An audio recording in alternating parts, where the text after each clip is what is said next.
नमस्कार दोस्तों, जैसा कि मैंने आपसे एक बार प्रॉमिस किया था कि मैं भारत के अंदर जितनी भी शैलियाँ हैं जो कि मंदिर निर्माण के कार्य में जो हमेशा से बहुत सहायक सिद्ध रही हैं, चाहे वो गुप्ता डायनेस्टी हो, चाहे वो कुषाण डायनेस्टी हो या किसी और वंश के अंतर्गत, उसमें क्या क्या शैलियाँ हैं, उन शैलियों से बनने वाले भारत में मंदिरों की पहचान कैसे करी जाती है। तो देखिए, आपके समक्ष मैं लेके आया हूँ मंदिर की 3 शैलियों के पार्श्व दृश्य के बारे में। पार्श्व दृश्य क्या होता है, इसके बारे में हम लोग ये देखेंगे कि भाई कौन सी शैली के आधार पर कैसे मंदिरों का निर्माण किया जाता है। जैसे आपके समक्ष यहाँ पर एक शैली दिखाई दे रही होगी जिसको बोलते हैं हम लोग, 3 प्रकार की शैलियों का वर्णन है। ये यूपी पीसीएस में आर्ट एंड कल्चर का पार्ट है और यूपीएससी में भी आर्ट एंड कल्चर का पार्ट है। और जितने भी आपके समीक्षा अधिकारी या बड़े इतिहास के जो एग्जाम्स होते हैं वहां पे आर्ट एंड कल्चर का बहुत बड़ा पार्ट है। देखिए, नागर शैली में बनने वाली जो सारे के सारे मंदिर है, उनका कुछ ढांचा रेखांकन कुछ इस प्रकार होता है। आप देख रहे हैं कि ये गुंबद है और ये 3 मंदिर पहले शुरुआत में होते हैं, फिर आखिरी में ये मंदिरों का एक बड़ा सा एक संकलन मंदिर होता है जो कि 3 मंदिरों के एक ग्रुप को दर्शाता है। द्रविड़ शैली में अगर आप देखेंगे तो मंदिरों की जो शैलियां हैं कुछ इस बहुत ही वृहत होती है, बहुत ही लंबी होती हैं। और लंबी शैलियों में देखें आप कि अगर गुंबद के बारे में बात करें तो ये 3 या 4 गुंबद होते हैं, जिसमें कि मध्य भाग में या प्रथम भाग में आपका शीर्ष मंदिर होता है। और अगर आप वेसर शैली के बारे में देखें तो वेसर शैली के बनाने का जो तरीका है या जो इसकी स्थापत्य के बारे में बात है वो कुछ इस प्रकार से है। कुछ ज्यादा कंजेस्टेड होता है, छोटा होता है, लेकिन कई मंदिरों का एक ग्रुप होता है जिसको आप बोलते हैं कि एक गुच्छे के आकार का होता है। चलिए जरा इसके बारे में और देख लेते कि नागर शैली क्या है, द्रविड़ शैली क्या है और वेश शैली क्या है। ठीक है, चलिए आगे बढ़ते हैं। देखिए, पूर्व मध्यकालीन शिल्प शास्त्रों में अगर हम लोग मंदिर स्थापत्य की 3 बड़ी शैलियां, जैसे मैंने आपको बताया नागर, द्रविड़ और वेसर शैली के बारे में है, तो ये आपको चित्रांकन के आधार पर दिखाया भी जा रहा है।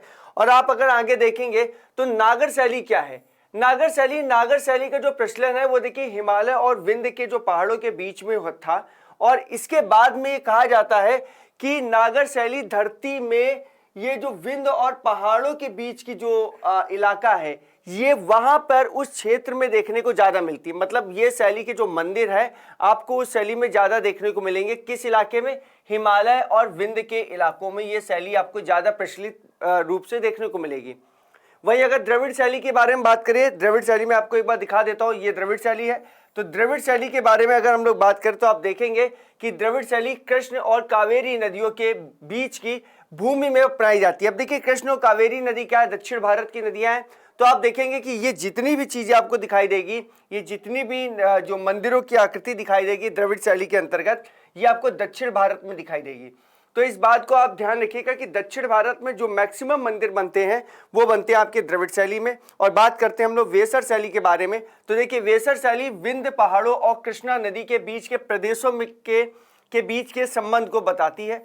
तो लगभग मोस्टली कह सकते हैं कि वेसर और द्रविड़ शैली ये दोनों ही दक्षिण भारत में है। और पंचायतन शैली भी एक होती है जो कि उत्तर भारत में अधिकांश मंदिर वहां उस शैली पे भी देखे जाते हैं। आगे बढ़ते हैं हम लोग।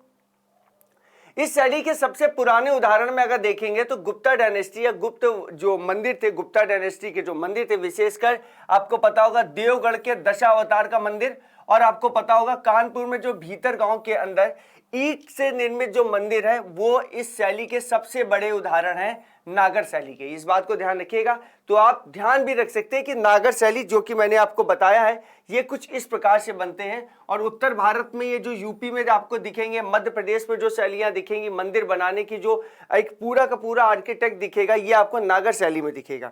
वही अगर हम लोग बात करें कि नागर शैली में क्या विशेषता होती है, तो इसकी 2 बड़ी विशेषता है। क्या कि इसकी विशिष्ट योजना और इसका विमान, इसके विशिष्ट योजनाओं को एक क्रमबद्ध तरीके से सजाया जाता था, जिसमें मुख्य भूमि में आयताकार होती थी, जिसमें बीच के दोनों ओर क्रमिक विमान होते थे और जिनके चलते इसका पूर्ण आकार तिकोना हो जाता था। यदि दोनों पार्श्व में एक एक विमान होता है तो वह त्रिरथ कहलाता था। और 2-2 विमानों वाले मध्य भाग को सतरथ और 4-4 विमानों वाले भाग को हम लोग क्या बोलते थे? नवरत्न बोलते थे, नवरथ बोलते थे। ये विमान मध्य भाग से लेकर के मंदिर के अंतिम ऊंचाई तक बनाए जाते थे। मंदिर के जो सबसे ऊपरी जो शिखर होता था, मंदिर के सबसे ऊपर जो होता था उसको शिखर कहा जाता था। तो देखिए, अगर आप नागर शैली में ध्यान दीजिए तो ये जो आपको दिख रहा है ना, ये जो पार्ट, ये कहलाता है शिखर। तो इसीलिए मैं पढ़ता जाऊंगा, यहाँ पे लिखता जाऊंगा, तो आपको यानी कि यहाँ पे बिल्कुल एक क्रिस्टल क्लियर हो जाए कि शिखर किसको बोला जाता है। और जो मैंने आपको बताया नवरथ, ये चार जो विमान है उसको नवरथ बोला जाता था। नागर शैली के शिखर को रेखा शिखर भी कहा जाता है। और नागर शैली के मंदिर में दो भवन होते थे, एक गर्भगृह होता था और दूसरा होता था इसका मंडप। गर्भगृह ऊंचा होता था और मंडप थोड़ा सा छोटा होता था। तो आप देखिए, अगर आप इमेज में देखेंगे तो आप सही तरीके से इसको समझा पाएंगे कि देखिए जो मंडप है और जो गर्भगृह है इसमें आपको साफ साफ अंतर दिखाई देगा। और जो शिखर है ये मंदिर का सबसे ऊंची, जो सबसे टॉप का भाग होता था उसको शिखर बोलते थे। और देखेंगे यदि आप इसमें तो आपको दिखाई देगा गर्भगृह के ऊपर एक घंटा का रचना होती थी जिसमें मंदिर की ऊंचाई बढ़ जाती थी। और एक तरीके से मंदिर की ऊंचाई इसलिए दिखाता था कि समाज के अंदर वो मंदिर जितना ऊंचा होगा उस पे लगने वाले झंडे या उस पे लगने वाले ईश्वर की जो देवी की मूर्ति है वो एक बहुत कई किलोमीटर तक लोगों को दिखाई देगी। तो एक तरीके से प्रतीक था कि जो मंदिर जितनी ऊंचाई पे है उसकी जो समर्थता है या उसकी पावर है वो उतनी ही जबरदस्त है। ठीक है, अब बात करते हैं हम लोग वेसर शैली के बारे में, क्योंकि माफ करिएगा, हम लोग देखेंगे द्रविड़ शैली के बारे में। द्रविड़ शैली क्या थी? द्रविड़ शैली मैं आपको एक बार वीडियो में दिखा देता हूं कि एक बार इमेज क्या है द्रविड़ शैली की। ये एक इमेज है, ये द्रविड़ शैली आपको दिख रही होगी। तो द्रविड़ शैली में क्या कहा गया है? द्रविड़ शैली में कहा गया है कि द्रविड़ स्थापत्य शैली का जो संबंध है वो दक्षिण और दक्कन के मंदिरों से, मैंने अभी आपको बताया ना, दक्षिण और दक्कन के जितने भी मंदिर वो ज्यादातर द्रविड़ शैली में बने हैं, पर कुछ पुराने नमूने उत्तर भारत और मध्य भारत में भी पाए जाते हैं, जैसे कि लाड़ खान का पार्वती मंदिर और एहोल के मंदिर जिसको बोलते हैं, और एक और मंदिर है जिसको बोलते हैं मेगुती का मंदिर। ये काफी इंपॉर्टेंट है।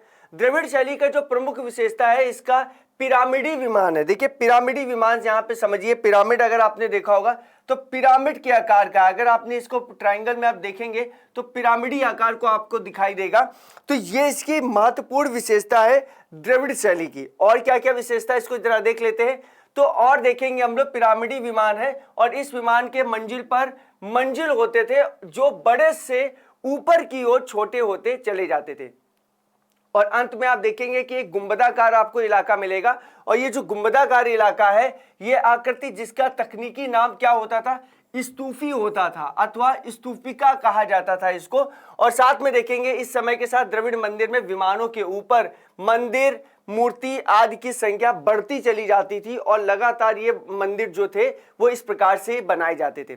द्रविड़ मंदिर में एक आयताकार गर्भगृह है जिसके चारों ओर दक्षिणा का मार्ग होता है।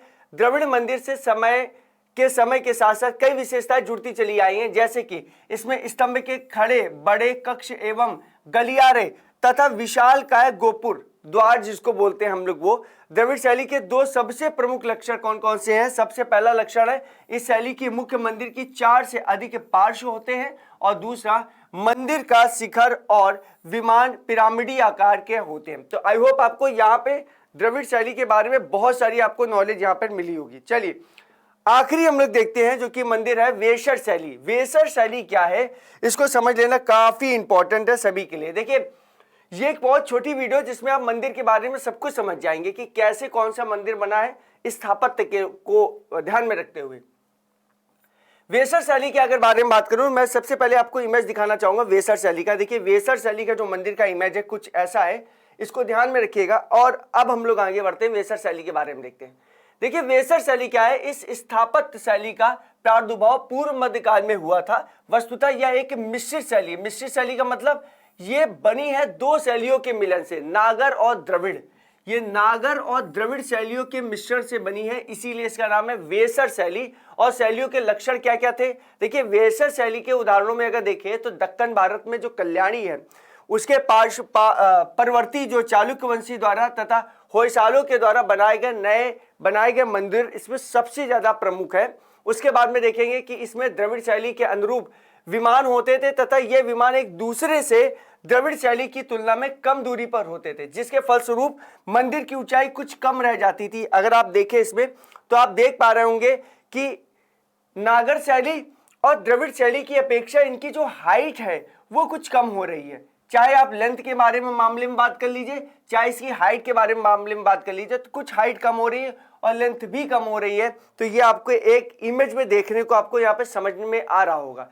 अगर आप इसमें और देखेंगे तो वेसर शैली में बौद्ध चैत्यों के समान अर्धचंद्राकार संरचना भी होती थी, और साथ में जैसे कि ऐहोल के दुर्गा मंदिर में और मध्य भारत और दक्कन में स्थान स्थान पर वेसर शैली में कुछ अंतर भी पाए जाते हैं। उदाहरण के लिए पापनाथ मंदिर और पडैकल का मंदिर, ये कुछ इंपॉर्टेंट मंदिर है जिनको आपको ध्यान रखना पड़ेगा। और ये आर्ट एंड कल्चर का बहुत बड़ा रोल है। देखिए भारत के अंदर जितने भी स्थापत्य हुए हैं उनको लेके, मंदिरों को लेके ये बातें हैं कि जो मंदिर हैं वो पंचायतन शैली में बने हैं, वेसर शैली में बने हैं, नागर शैली में बने हैं, द्रविड़ शैली में बने हैं। और क्योंकि मैंने अभी आपको बताया वेसर शैली नागर शैली और द्रविड़ शैली का कॉम्बिनेशन है और इमेज के थ्रू, तो आई होप आपको ये वीडियो समझ में आई होगी। और अगर वीडियो समझ में आई है तो प्लीज लाइक शेयर सब्सक्राइब करना मत भूलिएगा। और नेक्स्ट वीडियो में फिर मैं मिलूंगा ऐसी कुछ छोटी सी और इंटरेस्टिंग स्टोरी के साथ में। Thanks a lot, keep watching, God bless you all.